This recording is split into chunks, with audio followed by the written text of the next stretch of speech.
What if someone close to your family was hiding something no one could imagine? In 1984, 9-year-old Christine Jessop went missing from her small town in Ontario, Canada. Her family searched for answers, but what they found would change everything. An innocent man was blamed, and the real truth stayed hidden for 36 years. This is the heartbreaking story of Christine Jessop and how one mistake hurt so many lives. Christine Jessop was born on October 5, 1977, in Queensville, Ontario, a quiet rural town about an hour's drive north of Toronto. Queensville wasn't a place where people locked their doors or feared for their children. It was the kind of town where kids rode their bikes freely, neighbors chatted over fences, and families lived simple, peaceful lives. Christine's family was part of that close-knit community. She lived with her mother Janet, her father Bob, and her older brother Kenny. Life wasn't perfect, but they were doing their best. Christine was the youngest in the family, and her personality stood out. She was full of energy, curious about everything, and loved animals, especially dogs. People who knew her said she was always smiling, polite to adults, and playful with her friends. At school, she was well liked by teachers and classmates. She loved coloring, riding her bike, and spending time with her brother, even though, like most siblings, they didn't always get along. Her family often described her as cheerful, gentle, and kind-hearted. Despite her joyful personality, Christine's home life had its share of stress. Her parents, Janet and Bob, had been going through a difficult time. Bob was dealing with legal troubles in the early 1980s, and the tension in the household began to grow. In 1983, Bob was charged with a tax-related issue. He denied the charges and tried to fight them, but the situation put strain on the entire family. Eventually, he moved out of the family home. Though he still stayed in contact with his children, especially Christine, the separation was hard for everyone, especially for a young girl trying to understand why her father didn't live at home anymore. Christine had just started 4th grade in the fall of 1984 at Queensville Public School. Her teachers noticed she was a little more quiet than usual that year, but nothing that raised alarm. She was still doing well in her studies and loved being around her friends. She had just turned 7 years old on October 5th, 1984, only 2 days after she vanished. Her birthday celebration had been small, just close family and friends, but she was excited. She had gotten some new clothes and books and was already talking about Halloween. People close to the Jessops noticed that Christine had been acting a little more thoughtful in the days leading up to her disappearance. Not scared or upset, just a bit quieter, as if something was on her mind. It didn't seem serious at the time. Kids go through different moods, and nothing appeared to be wrong. On October 3rd, 1984, the day she went missing, everything started like any other day. Christine went to school, came home in the afternoon, and planned to meet a friend at the nearby park. Before she left, she asked her mother if she could go buy bubble gum at the corner store. It was something she did often. Janet said yes. Christine was wearing a red sweater, blue jeans, and a jacket. It was a typical fall afternoon in Ontario. Around 3:50 p.m., she was seen at the convenience store, smiling and cheerful as usual. That was the last confirmed sighting of her. When she didn't come back by dinner, her mother grew worried. She called a few neighbors to ask if anyone had seen Christine. When there was still no sign of her, the family called the police. By evening, a full search was underway. Friends, neighbors, and volunteers began walking through fields, wooded areas, and side streets, calling her name. But there was no trace of Christine. Not her jacket, not her bike, nothing. At this point, no one knew that this small town and Christine's family were about to face years of confusion, heartbreak, and loss. Everyone hoped Christine had simply gotten lost or was with someone she trusted and would be found by morning. But as the hours passed and no new information came in, quiet fear began to grow, not just in her family, but across the whole town. People in Queensville couldn't believe something like this could happen in their own backyard. Parents held their children a little closer, Doors that once stayed unlocked were now shut tight, and for the Jessop family, life would never be the same. At first, some believed Christine may have gotten lost or run off for a little adventure. Others wondered if she had gone to visit someone and lost track of time. But as the hours turned into days, hope slowly gave way to worry. There were no clues, no sign, and no clear answers. Then, the theories began. Some thought she may have wandered too far and fallen somewhere. Others suggested she might have accepted a ride from someone she knew. The idea that someone may have tricked or lured her didn't seem possible, at least not in Queensville. This was a town where most people left their keys in their car and trusted their neighbors. But now, that trust was starting to fade. Christine's family was living in quiet agony. Each day that passed without answers brought more fear. Her room remained untouched. Her dog waited by the door, and her mother, Janet, clung to the hope that her daughter would walk back through the front door at any moment. But behind the scenes, something else was happening. As the police continued their search, they started to focus their attention on people close to the family. One name that came up was Guy Paul Moran. He lived next door to the Jessops and had been seen around the area on the day Christine vanished. Moran was quiet, played music, and mostly kept to himself. Some neighbors found him unusual. That was enough to make him stand out. Investigators began building a theory. They believed that Christine may have come across someone she trusted, someone familiar, and that person may have taken advantage of that trust.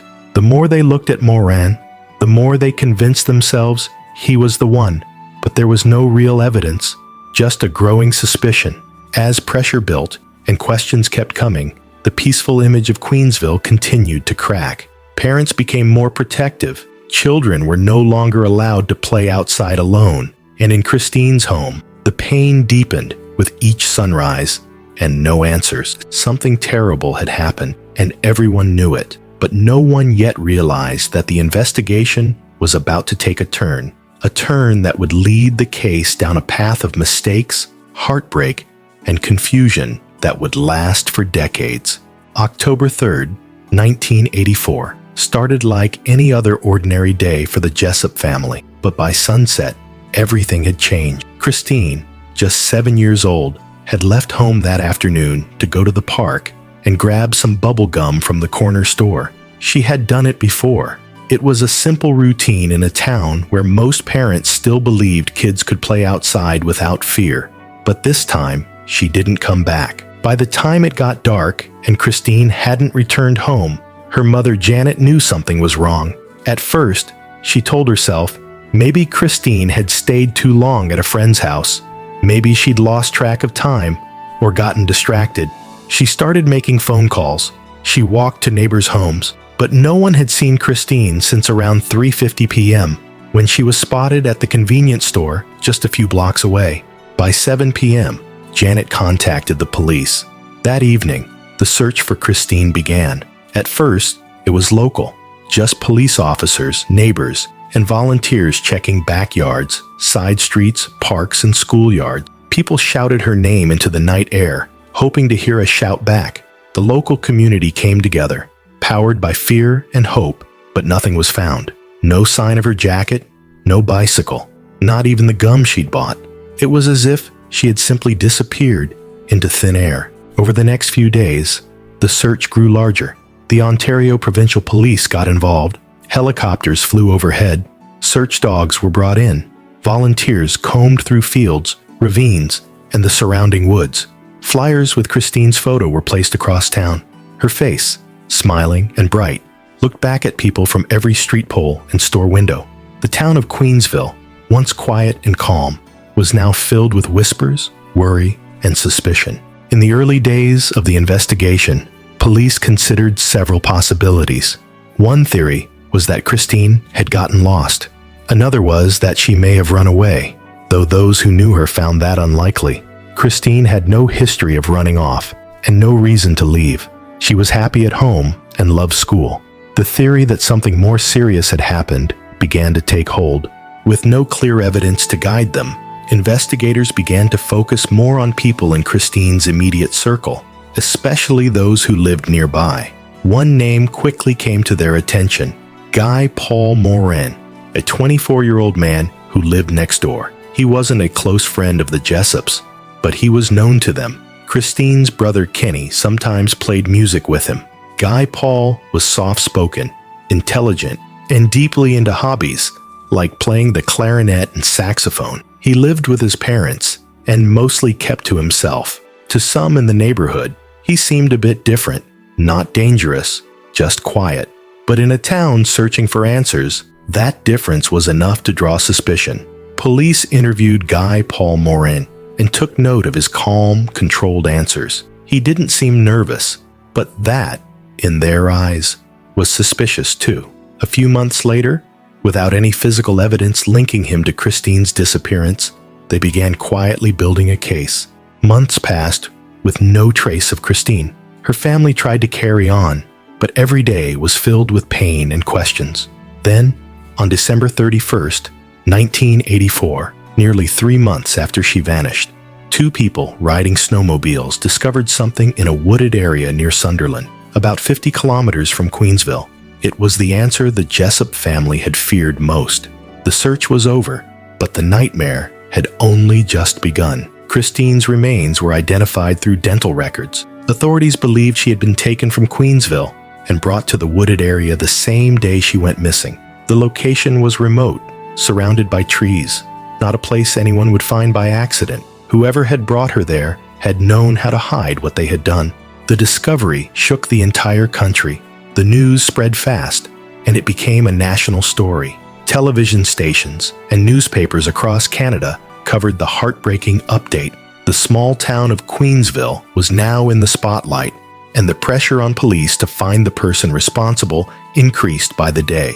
At this point, the case took a major turn. With Christine's body found, the investigation officially changed direction. Now it wasn't just about a missing child. It was about finding the person who had taken her life. And police believed they had their suspect, Guy Paul Morin. In April 1985, police arrested Morin and charged him in connection with Christine's case. It was a moment that many thought would finally bring justice.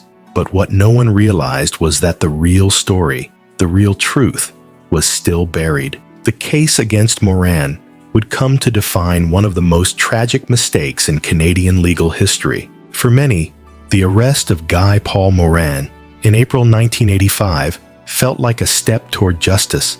He had been a quiet man, different from others, and in a small town where everyone knew each other, that difference made him stand out. The police had built a case against him, mostly based on behavior. He was calm under pressure, kept to himself, and didn't react the way they expected during questioning. In the eyes of investigators, that was enough. But the truth was, there was no strong evidence against him.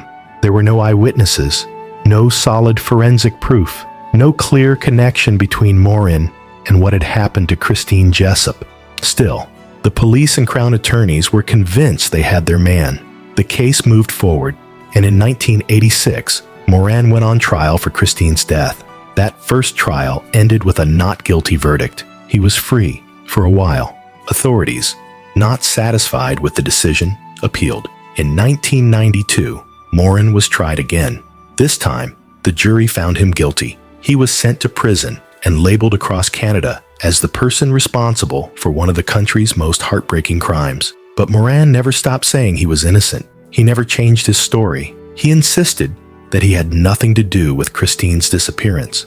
Then came a turning point, one that would change everything. In the early 1990s, science was beginning to play a bigger role in solving cases. New advancements in DNA testing were proving helpful in cases where evidence had once seemed unclear. In Morin's case, samples from Christine's clothing had been preserved, and in 1995, they were tested using this newer method. The results were shocking. The DNA found at the scene did not match Guy Paul Morin. It proved, without any doubt, that he was not the person involved. After nearly a decade of being treated as guilty by the public and the system, Morin was finally cleared. In January 1995, he was fully exonerated. The news shocked the nation.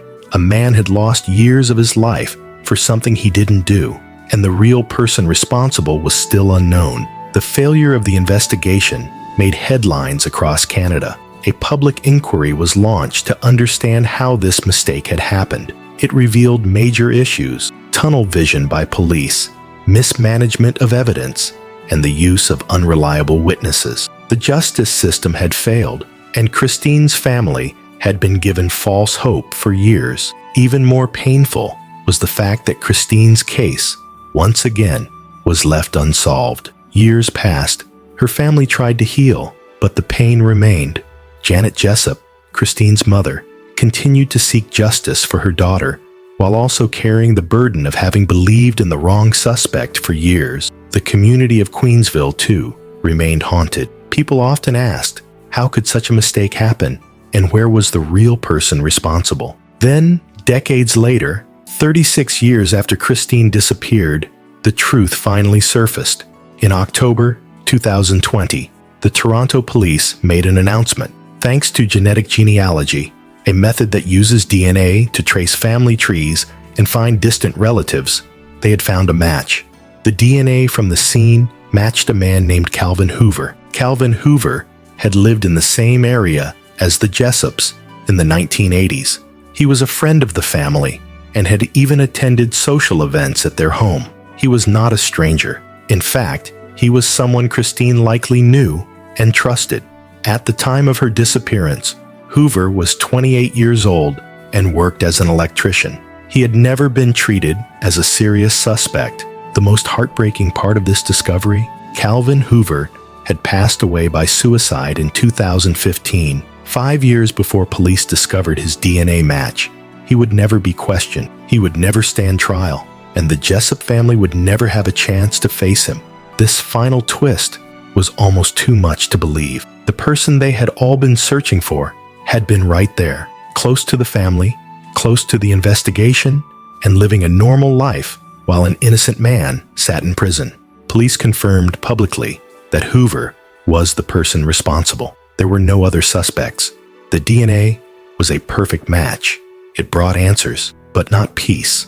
For Christine's family, it was the truth they needed, but it didn't come with relief. Her mother, Janet, spoke shortly after the announcement. She said that even though the case had been closed, the pain would never go away. Christine would always be 9 years old in their memory. The years lost could not be returned.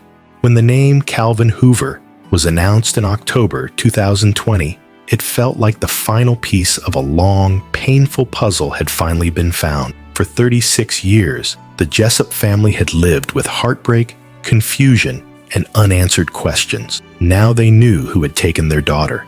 But the answer didn't bring peace. It only brought more pain. Hoover had lived freely for decades, blending into society while Christine's family and an innocent man suffered. He had even been close to the family in the early 1980s.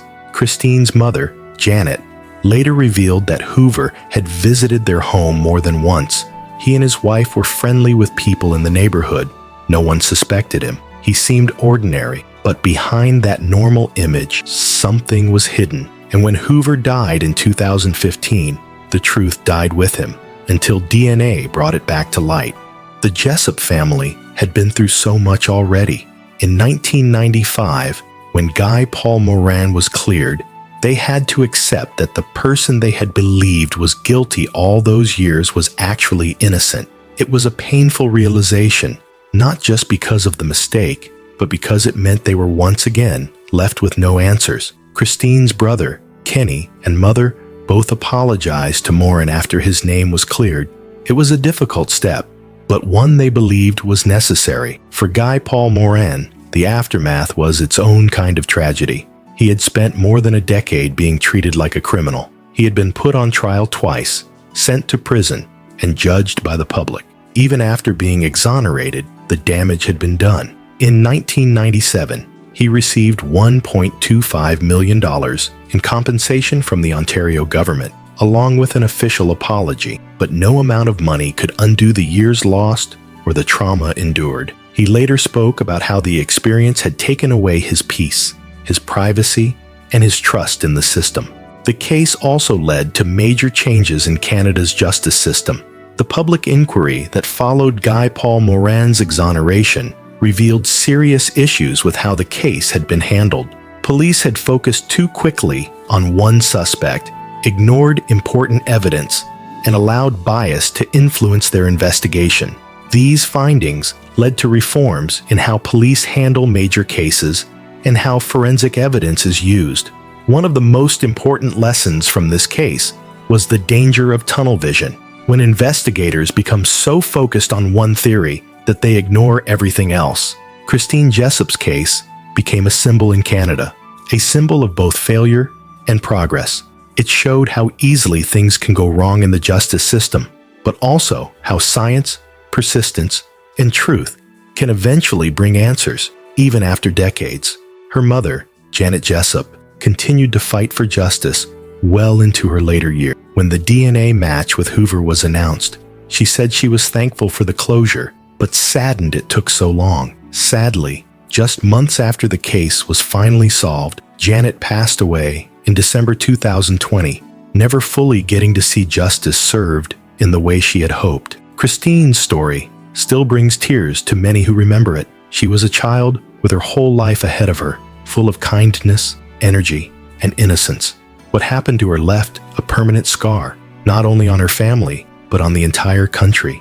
Even now, her photo remains one of the most remembered images in Canadian true crime history. A smiling little girl with short brown hair and hopeful eyes. A child who trusted the world around her. A child who should have been safe. This case reminds us of many things. How easily mistakes can be made. How important truth and fairness are in justice.